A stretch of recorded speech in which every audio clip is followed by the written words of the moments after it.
What's going on, you guys? It is Isaac and welcome back to another video. Today I'm making kind of a more personal video. If you guys enjoy this video, please drop a like, subscribe, comment down below what videos you guys want to see from me. This video might be unedited, and I'm gonna say it's because it's a more personal video. As you guys know, in my more personal videos I don't really edit it too much, but it's also because I'm a lazy bastard and it'll probably be a little bit longer than usual. But today we're going to be talking about my struggles with my eating disorder. And the reason I am talking about this is I tell a lot of stories and things I've been through in life on this channel. It just helps me get through shit, and I like to also have people know that they're not alone when they're going through shit, and if they enjoy this content or anything like that, that they can have someone to somewhat relate to. I know everyone's situations are different and everyone's perspectives are different, but kind of just to tell people that they are not alone going through shit. So I'm just going to be telling you guys about my stint with the eating disorder I had, what it was, and how I got through it and made it better. Now, this was a while ago. This was when I was like 12 or 13 years old, so about a decade ago, damn near at this point. A long while ago when I went through this stint, but I still remember it very clearly because it was a very tough patch of my life. Now, the reason it started is because I was a bigger person back then. I was a heavier set young child, I will not lie. I was on the bigger side, and I was getting frequently bullied at school for this weight. So I started getting very self-conscious and very just anxious about my own physique and shit like that. And I started counting calories a lot. That's kind of how it started, is I was counting calories, so giving myself just a set number of calories a day, and I would do workouts periodically through the day, which none of that is bad by any means. Counting calories isn't bad, working out obviously isn't bad, but shortly thereafter it became more of an addiction doing that, and it just started a downward spiral and started getting more and more serious. And what I mean by that is counting calories turned into strict limits on the calories. So I don't remember exactly where it started. I just kind of remember the very peak of how bad it got. But let's just say I was doing 500 calories a day, which is not good. That is not healthy for anyone. Let's just say I started with 500 calories a day, and then I had a workout regimen that I would strictly abide by, and it spiraled even more from that. And the worse it got was doing 10 calories a day. I would not eat anything. The 10 calories would come from green tea because I thought that would boost my metabolism. I thought it would boost my metabolism, and that was the only thing I was concerned about health-wise, because it was 10 calories a day, no food, working out all the time, and just it spiraled really bad. I had this one stint, it was 3 weeks went by. I had 3 meals in 3 weeks. That's what I would try to do.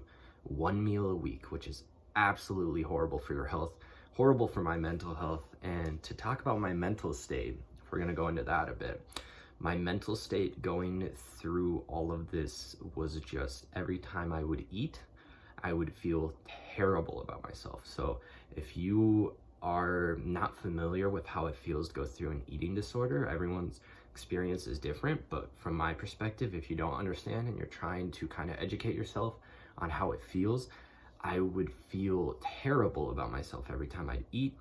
I would feel damn near like suicidal when I would eat food and just not exercise. I would feel self-conscious, I would feel useless, I would just feel terrible anxiety and dread and just regret and just all of these negative emotions toward myself. Self-conscious, depressed. I would beat myself up if I ate a meal. If I slipped up and I was too hungry and I'd eat, I'd feel terrible, and I would commonly it would turn into just beating myself up after eating. And then it would turn into I would eat, feel terrible about myself, and then make myself throw up. So I had anorexia and I'm gonna butcher the pronunciation, probably bulimia. I had that as well. That wasn't as bad as an issue as my anorexia. It was near the end of that stint where it really spiraled into, okay, I would eat, I would feel horrible about myself, I would feel really sad, and I'd make myself throw up. And then I would tell myself, okay, well, now I can't eat for 7 days, or now I have to do X amount of workouts, and the only thing I can do is drink water and drink green tea and chew gum. And that's what I would do. And I would go on social media, and there were certain hashtags, which I'm not going to give out, hopefully they don't exist anymore, that would give you inspiration. This is so fucked up. I would go on social media and go on hashtags on Instagram and look at inspiration posts of why you shouldn't eat, and tips to not eat, and tips of how to lose weight rapidly. And it was so just disgusting that this shit was on social media. So fucked up. And I just fell into that trap of, I would do that, and then I would have friends that would encourage me not to eat and help me through it. And even through this, they would ask for encouragement back, and I would be like, no, I don't want to encourage you to do this shit, because I knew how terrible it was.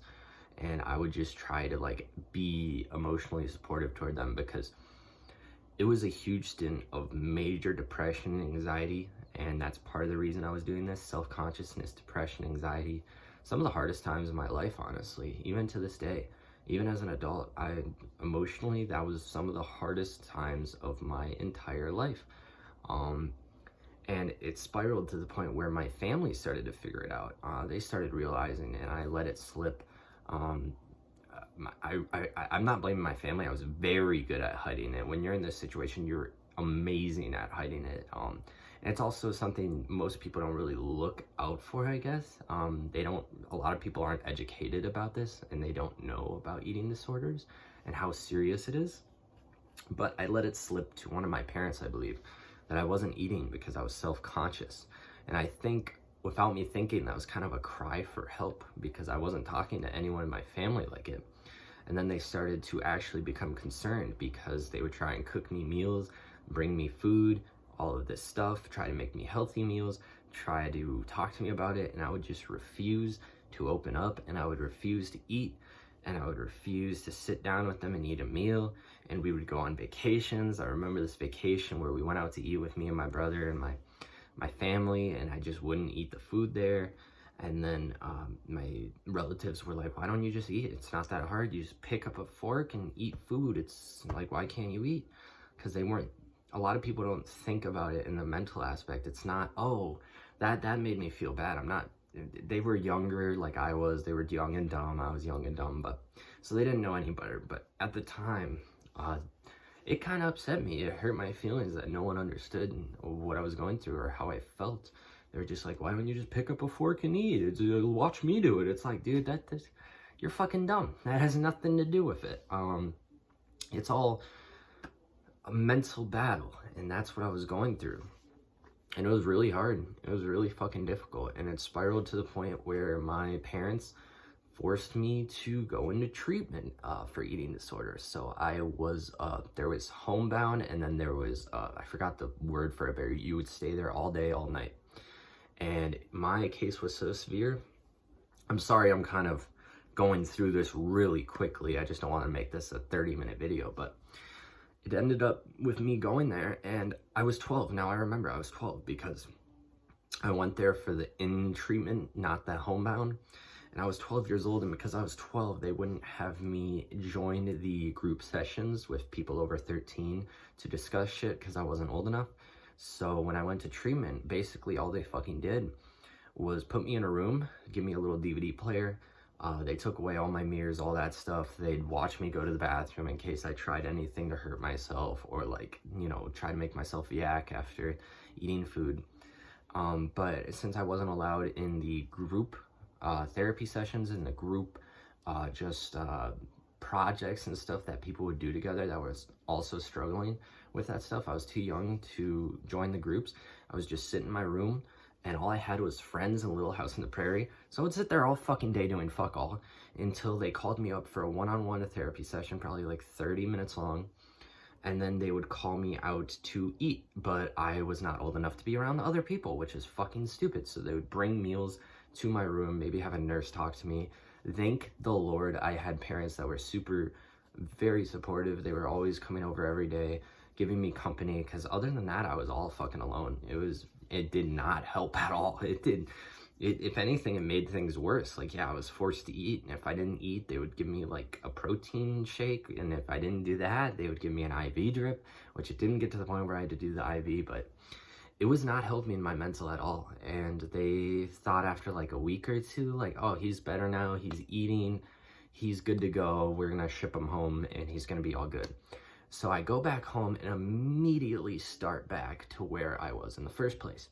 Not eating, counting calories if I did eat, consistently working out, and just, it spiraled again. And a few weeks after that, I went back to treatment, and they basically realized it was, again, in treatment. I was there 2 weeks, I think, 3 weeks at this point. The second time I went, and I was sleeping there. I was there all day.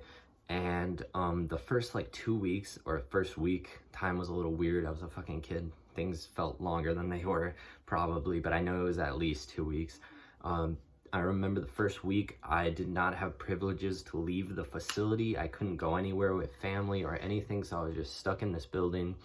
But finally they opened their eyes that we need to have this kid a part of the group shit, and he needs to be around other people who he can relate to, and just have like group sessions of therapy, talking about our problems. Obviously, it was really hard to open up. I wouldn't open up all the time, especially around people I didn't know. But eventually, on the one-on-one sessions, I did start to open up more and talk. And what really helped me personally was just being around all these people who are struggling with the same issues as me. They had us do, also, let me preface, I'm sorry, I'm all over this place. I did not want to do this at all. No part of me wanted to go to treatment. No part of me thought it would get better. I gave up. So if you're going through this right now and you're forced into treatment, you think it will never help. That's how I felt, and it actually ended up helping a lot. You know, I don't struggle with this at all anymore, but at the time I gave up. I thought it would never get better. I thought treatment was useless, and I was forced into it. But anyways, back to where I was going. What really helped was just all the group projects and being around other people that also had these issues that I had, and relating to everyone. And the first 2 weeks I think I was there was complete hell. It was still a mental battle, back and forth, and just struggling to eat. I would skip meals. They would give me protein shakes. They would talk to me. They would try to see how my status was. They would have us do meditation and yoga and projects and art projects. It wasn't just strictly therapy and eating and that's it. They had us do other stuff to keep our minds occupied.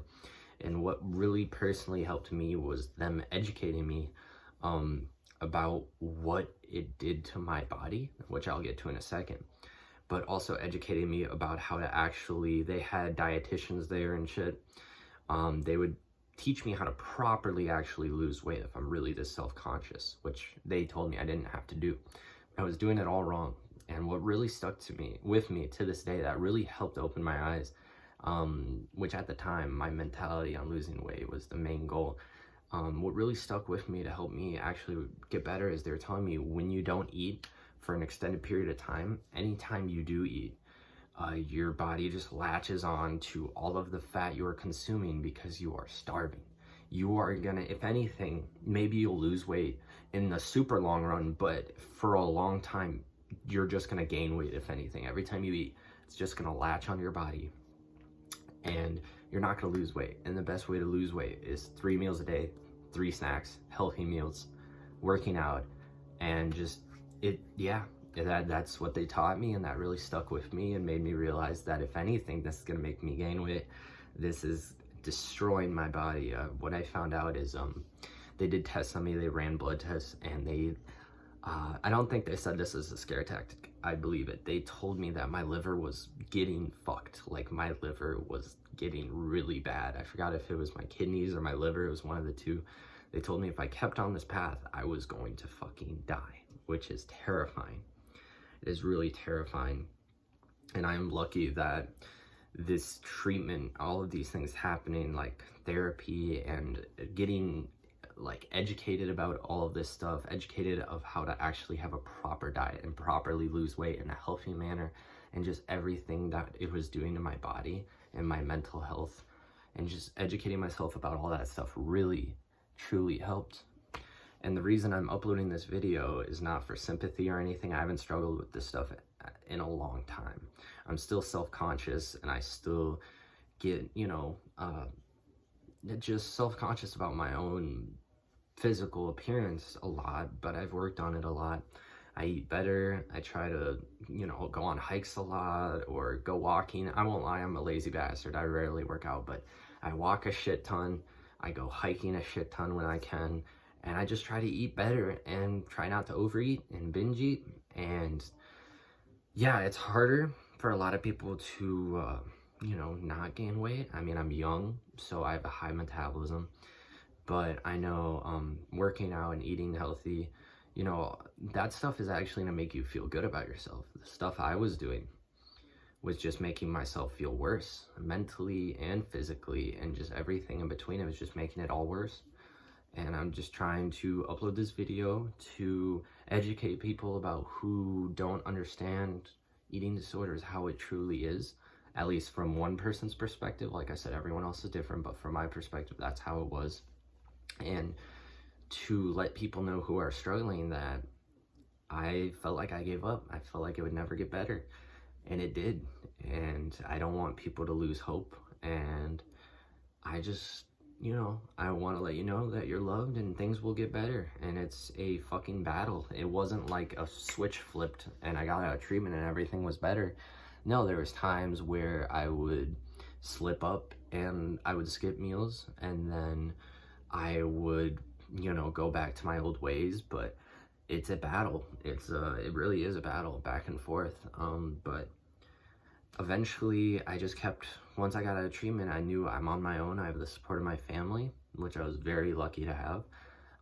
But I knew that I was on my own at this point, and it was only up to me to make things truly better. And it's really fucking hard, and it's okay to have mistakes and slip up as long as you keep trying. And the mental part was the hardest part for a while. It was so hard for me to get into the perspective of not feeling like a terrible person because I'm eating, and just realizing it's essential for my body and what I need, and just not beating myself up every day. And I just want to let you guys know that things will get better. And yeah, I love you. I love everyone watching. I love my subscribers, anyone watching. And yeah, I'm gonna stop rambling now. This video is getting really long. Sorry this video was all over the place. I just started the camera and started rambling. And yeah, hopefully you guys enjoyed this video. I hope some people got some education out of this video, or at least feel like they can relate to me in some way, or if they're struggling through this, that they have a little more hope that things will get better. And yeah, you guys aren't alone. I appreciate y'all. Sorry if this video was a little darker than usual. It's a true life experience, and I don't like to shy away from the hard shit I've been through, because I want people to know that they're not alone, and educating people as well. But anyways, I'm rambling. Hopefully you guys enjoyed this video. If you did, please drop a thumbs up. Comment down below what videos you guys want to see next. And yeah, like and subscribe for more. See you guys later. Peace.